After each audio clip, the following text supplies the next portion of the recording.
Hello everyone, स्वागत है आप सबका इंडिया क्लासेस पर। दोस्तों आज है 11 अप्रैल 2023 और 11 अप्रैल 2023 का आपका मध्य प्रदेश पटवारी का सेकंड शिफ्ट का एग्जाम हो चुका है। तो आइए सेकंड शिफ्ट में सभी प्रश्नों का हम लोग एनालिसिस करते हैं, जिसमें आपका साइंस के प्रश्न हैं, कंप्यूटर के प्रश्न हैं, हिंदी के प्रश्न हैं और हिस्ट्री के प्रश्न हैं और स्टैटिक जीके के प्रश्न लिए गए हैं। तो चलिए इन सभी प्रश्नों का हम लोग जो है राइट आंसर देखते हैं। देखिए आपके एग्जाम में एक प्रश्न आया हुआ था कि नाट्यांजलि किस राज्य का उत्सव है, उत्सव पूछा गया था। तो देखिए नाट्यांजलि जो है ये तमिलनाडु राज्य का उत्सव है। ठीक है, आपके ऑप्शन में तमिलनाडु दिया गया था, जो आपका राइट आंसर हो जाएगा। नेक्स्ट प्रश्न देखिए आपसे पूछा गया था कि मध्य प्रदेश राज्य की मुख्य फसल कौन सी थी। मध्य प्रदेश राज्य की मुख्य फसल कौन सी है, तो इसका राइट आंसर है आपका सोयाबीन हो जाएगा। सोयाबीन मुख्य जो है मध्य प्रदेश का मुख्य फसल है और इसको जो है सोयाबीन के लिए जाना भी जाता है मध्य प्रदेश को। नेक्स्ट प्रश्न देखिए, अगला प्रश्न आपको दिया गया था कि 2020 में जल जीवन मिशन के लिए बजट में कितना पैसा आवंटित किया गया था। 2020 में जल जीवन मिशन के लिए बजट में कितना पैसा दिया गया था, जिसका राइट आंसर आपका 11,500 करोड़ रुपए, यानी 11,500 करोड़ दिए गए थे।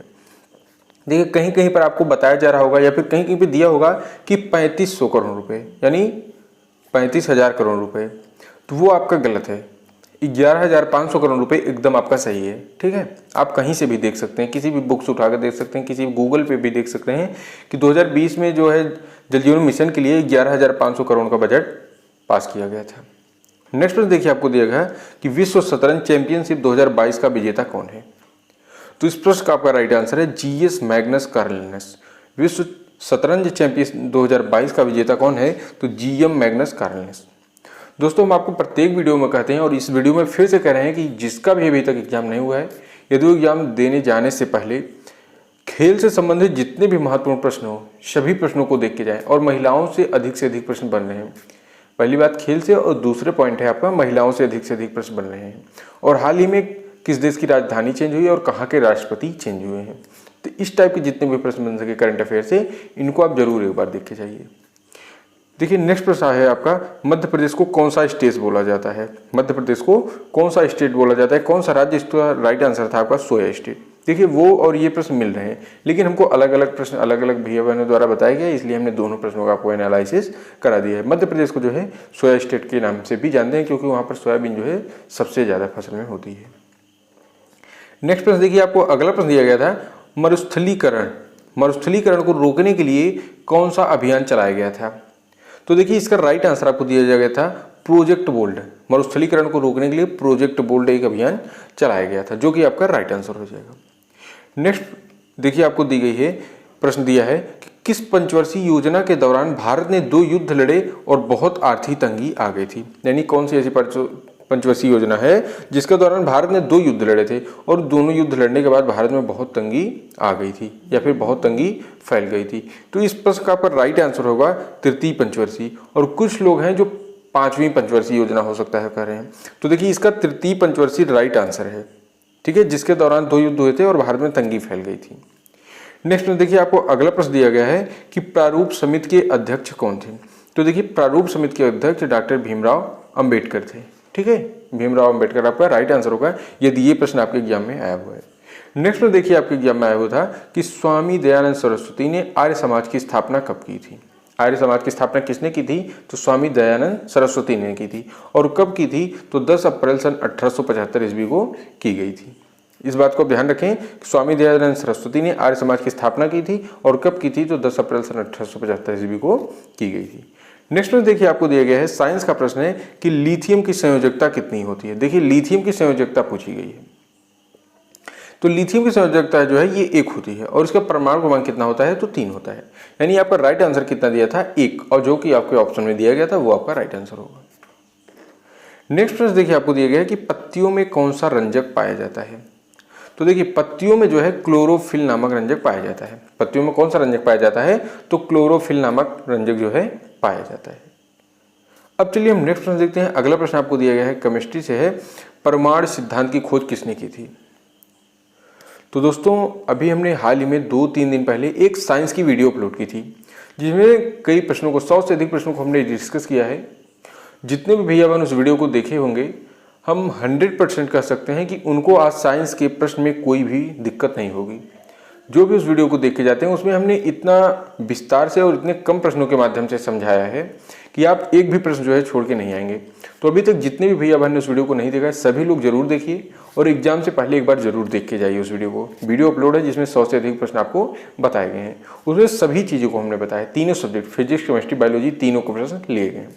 अब देखिए यहाँ पर आपको दिया गया है कि परमाणु सिद्धांत की खोज किसने की थी। तो इस वीडियो को इसको प्रश्न को जो है हमारे उस वीडियो में आप देख पाएंगे। इसकी खोज की थी जॉन डाल्टन ने। परमाणु सिद्धांत की खोज जॉन डाल्टन ने की थी, जो कि ऑप्शन में दिया गया था आपका, और यही राइट आंसर होगा। नेक्स्ट प्रश्न है आपका, पृथ्वी पर सबसे कम गुरुत्वाकर्षण बल कहाँ होता है। तो देखिए पृथ्वी पर जो सबसे कम गुरुत्वाकर्षण बल होता है ये भूमध्य रेखा पर होता है। कहाँ पर? पृथ्वी पर सबसे कम गुरुत्वाकर्षण बल भूमध्य रेखा पर होता है। तो आपका राइट आंसर यही था, भूमध्य रेखा। अब देखिए नेक्स्ट प्रश्न आपको दिया गया है कि इनमें कौन सा अपघटक है। देखिए इनमें से कौन सा अपघटक है, तो आपके ऑप्शन में दिया गया था एक कवक और जीवाणु, ये दोनों क्या हैं? अपघटक हैं, जो आपका राइट आंसर हो जाएगा। नेक्स्ट प्रश्न आपको एक दिया गया था कि प्रोकैरियोटिक कोशिका कौन सी है। प्रोकैरियोटिक कोशिका, तो देखिए प्रोकैरियोटिक कोशिकाएं सरलतम एवं आद्य कोशिकाएं होती हैं, जैसे जीवाणु, मेथेनोजन्स, नीलहरित शैवाल आदि। प्रोकैरियोटिक कोशिकाएं सरलतम एवं आद्य कोशिकाएं होती हैं, जैसे जीवाणु, मेथेनोजन्स, नीलहरित शैवाल आदि। इनमें केंद्रक झिल्ली विहीन केंद्रक पाया जाता है। केंद्रक विहीन, ठीक है, यानी क्या कर रहा है? केंद्रक झिल्ली विहीन केंद्रक पाया जाता है। और माइटोकॉन्ड्रिया, हरित लवक, गाल्जिका जैसे विकसित कोशिकांग अनुपस्थित होते हैं। अब चलिए हम नेक्स्ट प्रश्न की ओर मूव करते हैं और आपको देखिए हिंदी के प्रश्न दिए गए हैं कि तम का पर्यायवाची क्या होगा। तम का पर्यायवाची क्या होगा? तो देखिए तम का पर्यायवाची होते हैं तिमिर, अधेरा, तमस, अधियारा, अंधेरा, अंधकार, पाप, अज्ञान और गुण। ये सभी आपके तम के पर्यायवाची हैं। यदि आपके ऑप्शन में यदि आपका ऑप्शन दिया गया था 4, तो इन्हीं चारों में से कोई एक दिया होगा। तो जो दिया गया था वो राइट आंसर होगा, बाकी आपका गलत हो जाएगा। ठीक है, यही इतने महत्वपूर्ण है तम के पर्यायवाची शब्द। अब नेक्स्ट है आपका आप बीती में कौन सा समास है। तो देखिए आप बीती में समास कौन सा है, इसको समझने के लिए हम आपको सबसे शॉर्ट ट्रिक बताएं। जैसे आप बीती का विस्तार करिए। आप बीती का मतलब क्या हुआ? आप बीती का मतलब क्या हुआ? आप पर बीती। तो पर इसमें क्या है? पर इसमें एक विग्रह है, और जहां पर बीच में विग्रह आ जाता है वह हमारा कौन सा? तत्पुरुष समास हो जाता है। जहां पर बीच में का लोप हो जाए वहां पर हमारा तत्पुरुष समास हो जाता है। ठीक है, तो यदि आप इस ट्रिक को समझना चाहते हैं तो हमने आज जो है एक 6 बजे के लिए हमने बोला था, जबकि नेटवर्क इशू के कारण वीडियो नहीं अपलोड हो पाई थी। वह वीडियो अब 8:30 बजे हमने अपलोड कर दी है।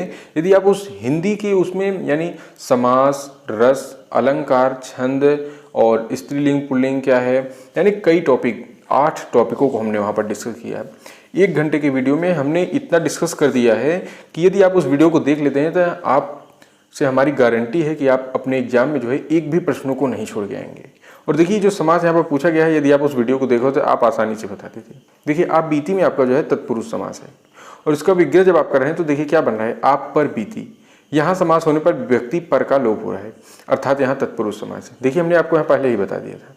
अब चलिए हम नेक्स्ट देखते हैं। अगला प्रश्न दिया गया है, वंदह गुरुपद पदुम परागा में कौन सा अलंकार है।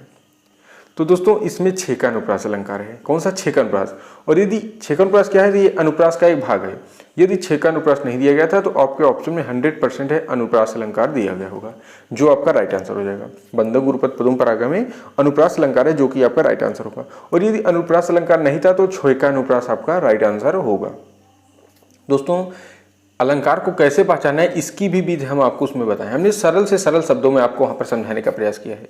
तो अभी तक जितने भैया बहन ने नहीं देखा है सभी लोग जरूर देखिए, और आपका कोई भी एग्जाम हो, प्रत्येक एग्जामों के लिए वहाँ पर हमने वो वीडियो अपलोड कर दी है।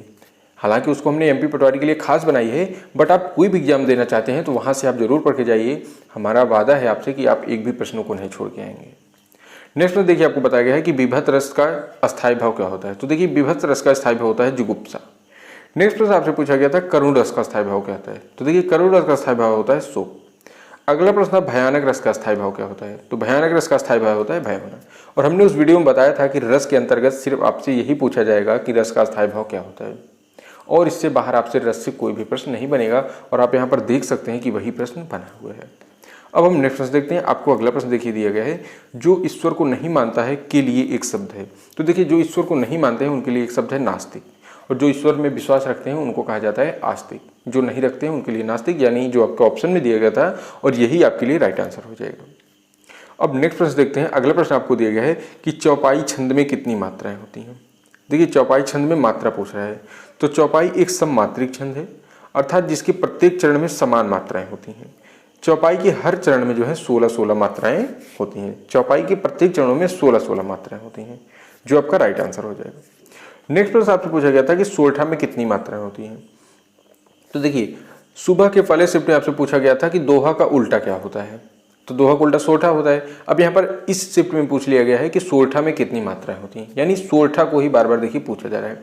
तो सोरठा मात्रिक छंद है, यह दोहा का ठीक उल्टा होता है। इसमें विषम चरणों में 11-11 यानी पहले और तीसरे चरण में 11-11 मात्राएं तथा सम चरणों यानी द्वितीय और चतुर्थ में 13-13 मात्राएं होती हैं, और विषम चरणों के अंत में एक गुरु और एक लघु मात्रा होना आवश्यक है। तो आपका राइट आंसर क्या था कि सोरठा में कितनी मात्राएं होती हैं, तो विषम चरणों में 11-11 तथा सम चरणों में 13-13 मात्राएं होती हैं, यही आपका राइट आंसर होगा। दोस्तों हम सबसे रिक्वेस्ट करते हैं, जितने भी भैया बहन ने अभी तक एग्जाम नहीं दिया है या जिन्होंने दे दिया है, आप उस वीडियो को एक बार जरूर देखिए। आप ये देखेंगे कि आप वहाँ से कितना सीखते हैं, और हमें कमेंट बॉक्स में जरूर बताइए क्या वो वीडियो आपको अच्छी लगी है या नहीं लगी है। अब चलिए हम नेक्स्ट प्रश्न आपका कंप्यूटर का प्रश्न देखते हैं। अगला प्रश्न आपको दिया गया है कि कंप्यूटर को सुरक्षित रखने के लिए उसमें क्या करना चाहिए या फिर क्या डलवाना चाहिए। तो देखिए हमको एंटीवायरस का यूज करना चाहिए। यदि आप कंप्यूटर को सुरक्षित रखना चाहते हैं तो उसमें हमें एंटीवायरस का यूज करना चाहिए। एक प्रश्न आपको और दिया गया था कि MS पावर पॉइंट में इमेज, ऑब्जेक्ट और लिंक इंसर्ट करने के लिए किस टैब का उपयोग करते हैं। तो इसका राइट आंसर था आपका इंसर्ट टैब का। कौन सा? इंसर्ट टैब का उपयोग करते हैं MS पावर पॉइंट में इमेज, ऑब्जेक्ट और लिंक इंसर्ट करने के लिए। तो दोस्तों इस प्रकार से जो है हमको सेकंड शिफ्ट में जितने भी प्रश्न मिले थे, हमने सभी प्रश्नों का एनालिसिस करा दिया गया है। और अभी तक जिस भी भैया बहन ने उस वीडियो को नहीं देखा है, सभी लोग देखिए, क्योंकि वहाँ पर हमने रस, समास, अलंकार, संधि कौन सी है, इसको कैसे पहचानना है, उसके बाद स्त्रीलिंग पुल्लिंग कैसे बनता है किस चीज़ का, यानी, और उसके बाद आपको बताया था श्रुति सम भिन्नार्थक शब्दों को हमने बताया था, और कुछ प्रमुख कवि हैं और उनकी रचनाएं हैं जिसको बताया था, रस को हमने बताया है, काल को बताया है। तो इतने टॉपिकों को हमने 1 घंटे के अंदर डिस्कस किया है और इतने सरल से सरल शब्दों में बताया है कि आप एक बार यदि समझ देख लेते हैं उस वीडियो को तो हमारी गारंटी आप उसे कभी नहीं भूलेंगे। और आपका कोई भी एग्जाम हो, प्रत्येक एग्जामों में यदि आपके हिंदी सेकंड से प्रश्न, इन सभी टॉपिकों से प्रश्न बन रहे हैं तो सभी के लिए इंपॉर्टेंट वीडियो है। आप लोग उसे जरूर देखिए, और उसकी सेकंड पार्ट जो है वो 2 दिन बाद फिर से 24 यानी 48 घंटे के अंदर आपको मिल जाएगी, जिसमें तद्भव, तत्सम, पर्यायवाची, प्रत्यय, छंद, मुहावरे, अनेकार्थी शब्द, वर्तनी, और अभी पूछा जा रहा है कि देशज और विदेशज भाषाएं, तो इन सभी को हम सेकंड वीडियो में डिस्कस करेंगे। तो दोस्तों उस वीडियो को आप लोग जरूर देखिए, और मिलते हैं हम आपको एक नेक्स्ट वीडियो में एक नए टॉपिक के साथ। तब तक के लिए जय हिंद, जय भारत।